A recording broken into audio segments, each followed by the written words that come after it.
અજ્ઞાનમાં છો. જ્ઞાનમાં આવશો, જ્ઞાન થશે ત્યારે થઈ જશે. એની માટે સાધના કરો, મારા માર્ગમાં આવો ને સાધના કરો. એની માટે પાછું આટલી બધી ક્વોલિટીઝ છે, આ બધી ક્વોલિટી હોવી જોઈએ.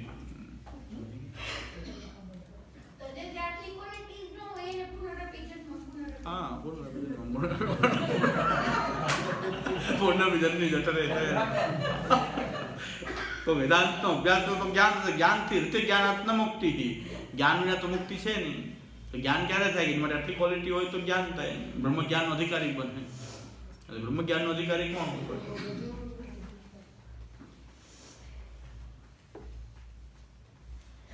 બહુ તો તમે ઉપાસના વગેરે સગુણ આદિ ઉપાસના કરો તો બહુ તો સારો જન્મ આગળ પાછો પ્રાપ્ત થશે. જન્મ પાછો મિથ્યા છે છતાં પણ થશે કરો. હજી જન્મ ભાઈ છે મિથ્યા. વ્યાઘ્રોપી મિથ્યા, મમ પલાયનમ મિથ્યા, એવું છે.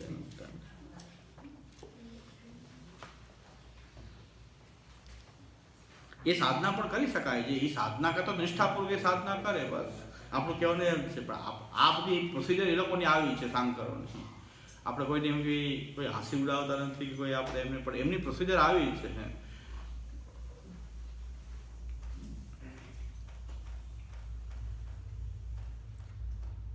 इत्यादि श्रुतिभिः ब्रह्मात्मक प्रपंचो भगवत कार्य इति सिद्धांतो अविकृत परिणामवाद स्वीकारात् तथा उपपादितं भाष्यकारे ही आत्मकृते परिणामात्.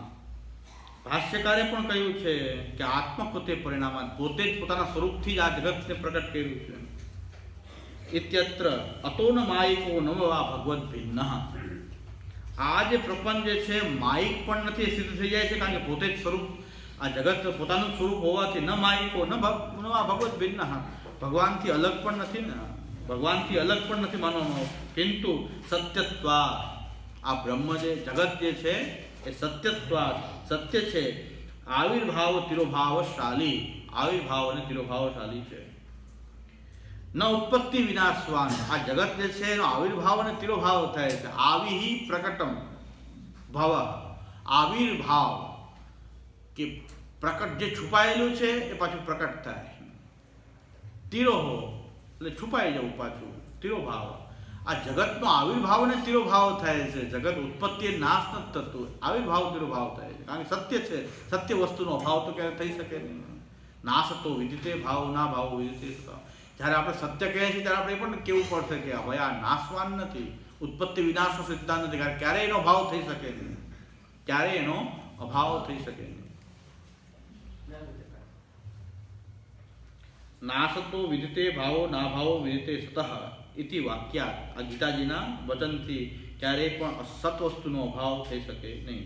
પ્રપંચસ્ય બ્રહ્મ કાર્યત્વેન બ્રહ્માત્મકત્વાत् ચતુર્ભી અભાવ નિરાકરણમ. આ પ્રપંચ જે છે ભગવાનનું કાર્ય છે અને બ્રહ્માત્મક છે.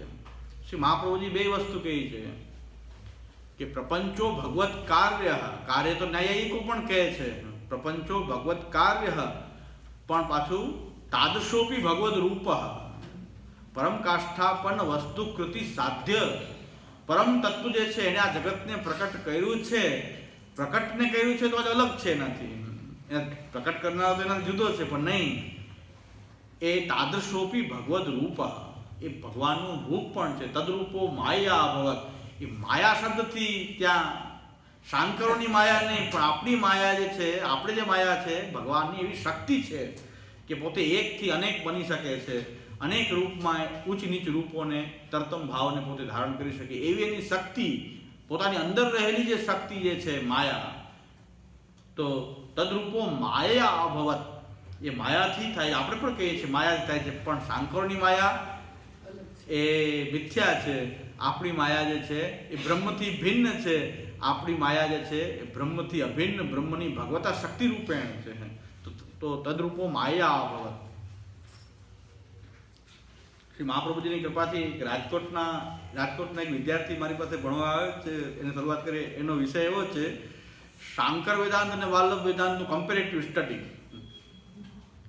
એક અહીંથી શાંકર લઈએ, સામે વાલ્લભ મતમાં શું છે તરત જ એની સામે કાઉન્ટર શું, વાલ્લભ મત શું કહે છે, એવી રીતે આખો શાંકર ભાષ્યનો અને એવી રીતે અભ્યાસ કરો. મેં તો આ તો ભાઈ જ્યાં ચાલે ત્યાં સુધી પણ એના પ્રારંભિક ગ્રંથોથી લઈને વેદાંત સાર, વેદાંત પરિભાષા એનાથી લઈ અને શાંકર ભાષ્ય પર્યંત. એટલે હમણાં એક ક્લાસ ચાલે છે તો શાંકર મતનું સારું રિવાઇઝ થાય છે. પણ શાંકર મતની શરૂઆત તો એવું કે એની ક્વોલિફિકેશન જ જોઈએ તો તમે ક્વેશ્ચન કરી શકો જ નહીં. ક્વેશ્ચન કરો તો કહી જાય તમારો વાર છે, બ્રહ્મજ્ઞાન ક્યાં થયું છે, તમે એલિજિબલ છો જ નહીં ને. તમને વેદનું અધ્યયન છે, વેદ વેદાંગનું પૂર્વ અધ્યયન કર્યું છે, તમે ઇહામૂત્રાત ફલભોગ વિરાગ થયો છે, તમે આ બધું જાણો છો, આપણી ઉપાસનાઓ આદિ કરીને તમારું ચિત્ત શુદ્ધ થયું છે. આ બધું થાય, ચિત્ત શુદ્ધ થાય તો પછીની વાત અમે કહીએ. અમે ક્યાં અત્યારની વાત કહીએ છીએ, અમે ત્યારની વાત કહીએ છીએ કે આ નામ રૂપ મિથ્યા છે. ત્યાં પહોંચશો ત્યારની વાત છે. નવ મણ તેલ આવે ને રાધા નાચે, ના 9 મણ તેલ આવે તો રાધા નાચે, 9 મણ તેલ આવે ને રાધા નાચે, એવું થાય. આપણા માટે તો એવું થાય. શંકરાચાર્ય જેવા કોઈ સાધક હોય તો વાત અલગ છે. પણ આપણા જેવા જો સાંખ્ય વેદાંતમાં આવી રીતે કહીને પછી આપણે કહેવા માંડીએ કે નહીં સાંખ્ય વેદાંત ખોટું, ના એવું કહેવાનો અધિકાર નથી તમારો હજી. કારણ કે તમે આ વસ્તુને ક્યાં બ્રહ્મજ્ઞાનની અવસ્થાની વાત કરી છે. વ્યવહારિક રીતે તમે સત્ય માનીએ છીએ કે ચશ્મા પણ છે, વ્યવહારિક રીતે તમે ક્યાં ના પાડો. વ્યવહારિક અજ્ઞાન અવસ્થામાં વ્યવહારિક રીતે ચશ્મા છે એવું ના નથી પાડતા ને. વ્યવહારિક જ્ઞાન તમને છે, પારમાર્થિક જ્ઞાન તો હવે થશે ને, એની માટે તમારે ભણવું પડશે ને સાંકર. તો આપણે કેવી રીતે એને ચેલેન્જ કરવું. એટલે પ્રપંચસ્ય બ્રહ્મ કાર્યત્વેન, બ્રહ્મનું કાર્ય છે પણ ખાલી બ્રહ્મનું કાર્ય જ નથી, બ્રહ્માત્મકત્વાत् ચતુર્વિધ અભાવ નિરાકરણમ. એ ચતુર્વિધ અભાવનું બ્રહ્માત્મક હોવાથી અને બ્રહ્મ કાર્ય હોવાથી ચતુર્વિધ અભાવનું નિરાકરણ. નૈયાયિકોના જે 4 અભાવ છે એનું નિરાકરણ. એવંચ પ્રાગભાવાદ્ય અભાવ ચતુષ્ટયમપી ન અત્ર ઇતિ જ્ઞેયમ. પ્રાગભાવ આદિ જે અભાવ, 4 અભાવ જે બતાવ્યા છે નૈયાયિકોએ, વૈશેષિકોએ, ન અત્ર ઇતિ જ્ઞેયમ, એ અહીં જાણવા જોઈએ નહીં. એટલે હવે આ પ્રાગભાવ,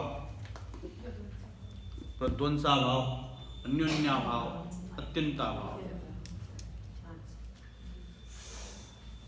તો એ પ્રકારના 4 અભાવ જે છે. તો પ્રાગભાવ એટલે કોઈ પણ વસ્તુ ઉત્પન્ન થાય એની પહેલાનો એનો અભાવ. જો ઉત્પત્તિને નાશ માનતા હશે એ અભાવને માનશે. નૈયાયિકો એમ કહે છે કે કોઈ વસ્તુ ઉત્પન્ન થાય એની પહેલા તો એ વસ્તુ હોય નહીં તો જ ઉત્પન્ન થાય. તો ઉત્પન્ન થયા પહેલાનો જે અભાવ છે એ પ્રાગ અભાવ કહેવાય. પ્રાગ અભાવ, પ્રાગ અભાવ. તો પ્રાગ અભાવ જે છે એ ઉત્પત્તિ પહેલા વસ્તુનો અભાવ હોય. ચશ્મા હજી પ્રકટ નથી થયા, બન્યા નથી, એની પહેલા ચશ્મા ન હોય તો અભાવ થયો ને ચશ્માનો. ચશ્માનો અભાવ થયો. કોઈ પણ વસ્તુ, કોઈ પણ કાર્ય જે છે એ પ્રાગ ભાવ પ્રતિયોગી હોય છે. કાર્ય પ્રાગ ભાવ પ્રતિયોગી. પ્રતિયોગી એટલે યસ્ય અભાવ સ પ્રતિયોગી. જેનો અભાવ હોય એને પ્રતિયોગી કહેવાય. ચશ્માનો અભાવ નો પ્રતિયોગી શું થયો? કોનો અભાવ? ચશ્માનો. ચશ્મા પ્રતિયોગી છે. ચશ્માના અભાવનો પ્રતિયોગી ચશ્મા. આ નૈયાયિકોનો ન્યાય બનતો. તો નૈયાયિકો જે છે એમ કે કોઈ પણ કાર્ય છે પ્રાગભાવ પ્રતિયોગી હોય છે. પ્રાગભાવ પ્રતિયોગી એટલે કે પુસ્તક કાર્ય છે, પુસ્તકનો અભાવ એનો પ્રતિયોગી કોણ? પુસ્તક. કોનો અભાવ? પુસ્તકનો. યસ્ય અભાવ સ પ્રતિયોગી. યસ્ય અભાવ. એક વસ્તુ કહી દઉં, જેટલા પણ દર્શન જોઈએ મહાપ્રભુજી સિવાય બધે જ આપણને અટપટું જ લાગે. મહાપ્રભુજી સહેલું કરી દીધું. બહુ સરળ. કૃષ્ણ સેવા સદા કરે એટલી સરળ છે. કૃષ્ણ શ્રી કૃષ્ણ શરણમ કૃષ્ણાસ્ત્રય જેસો તેસો ધ્યાન. પણ છતાં હવે આ નૈયાયિકોના મતમાં કે યસ્ય અભાવ સ પ્રતિયોગી. કોનો અભાવ? પુસ્તકનો અભાવ. પ્રાગભાવ કોનો? પુસ્તકનો. એનો પ્રતિયોગી કોણ? પુસ્તક. તો પ્રાગભાવ પ્રતિયોગી. કાર્ય હંમેશા પ્રાગભાવ પ્રતિયોગી હોય છે. કાર્ય હંમેશા પ્રાગભાવ પ્રતિયોગી હોય છે. પ્રાગભાવ પ્રતિયોગી કાર્ય જે છે એની પહેલા ઉત્પન્ન થાય, એની પહેલા એનો અભાવ હોય છે. એનો અભાવ હોય તો પ્રાગભાવ. હું તો ન્યાયશાસ્ત્રના બહુ મોટા વિદ્વાન સચ્ચિદાનંદ મિશ્રના ક્લાસમાં પણ બેઠો છું. ના બલિરામ શુક્લ, સોરી, સચ્ચિદાનંદ મિશ્ર તો છે, પણ બલિરામ શુક્લનો ક્લાસમાં બેઠો. લગભગ 6-7 દિવસ હું ગયો, મને પણ કાંઈ કરતા કાંઈ સમજાવું નહીં, ખાલી શ્રવણ મંગલ. પછી બધા ગોસ્વામી બાળકો જ ભણવાનું હતું, બીજા કોઈ નહોતા એમ. હા, ગોસ્વામી બાળકો જ હતા. એમાં 10-12-15 બાળકો તો હશે મને લાગે એ વખતે અમારી સાથે. તો હું શરમાતો તો મને જ નહીં સમજાતું હોય, આપણે મૂઢમતી હશું એટલે કદાચ નહીં સમજાતું હોય. પછી જે કંઈ નોટ હોય ને લખેલી હોય એમાં ગુરુજી જેની પાસે હું વ્યાકરણ ભણતો ને એ ગુરુજીને બતાવતો. તો ગુરુજી કે મને કે આ શું ન્યાય છે? ગુરુજીને બતાવો એમ કે હું તો આના પિતા પાસે ન્યાય ભણેલો છું.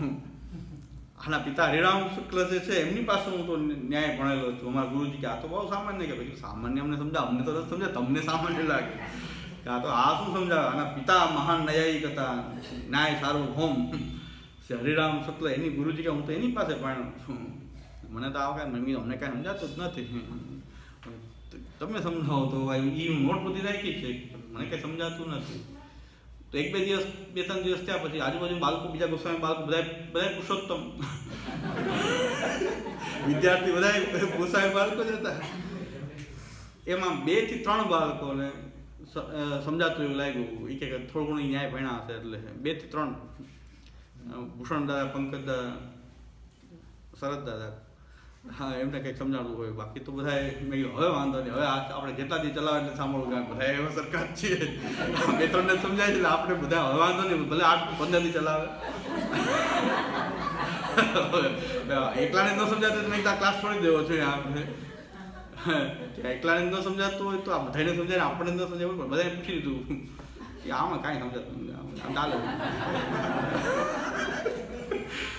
પરમ વિદ્વાન ન્યાયના બલિરામ શુક્લ, એ ન્યાયના એનો ક્લાસ હતો, એમાં ભાગ તો લીધો હતો. પણ પછી અમારા ગુરુજી પાસે થોડું ઘણું ન્યાય ભણ્યો, વધારે નહીં પડતું. મને એ અઘરું સાંભળ્યું હતું તો એ સમજાવવા માંડ્યું પછી પાછળથી. તો ગુરુજી પાસે હું પછી પાછું થોડુંક વ્યાકરણ ભણ્યું, જેમાં વ્યાકરણ ભણાવતા એ પછી ન્યાય પણ ભણાવતા.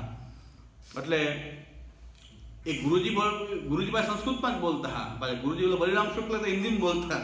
અમારા ગુરુજી પાસે ન્યાય પાસે સંસ્કૃતમાં જ ભણાવે. મારું તો કે ભણાવવાનું માધ્યમ સંસ્કૃત જ રહેશે, તમને સમજાય કે ન સમજાય, હું સંસ્કૃતમાં જ બોલી. અને તમે પ્રશ્ન કરો સંસ્કૃતમાં કરવો, બાકી ક્લાસ પૂરો થાય પછી.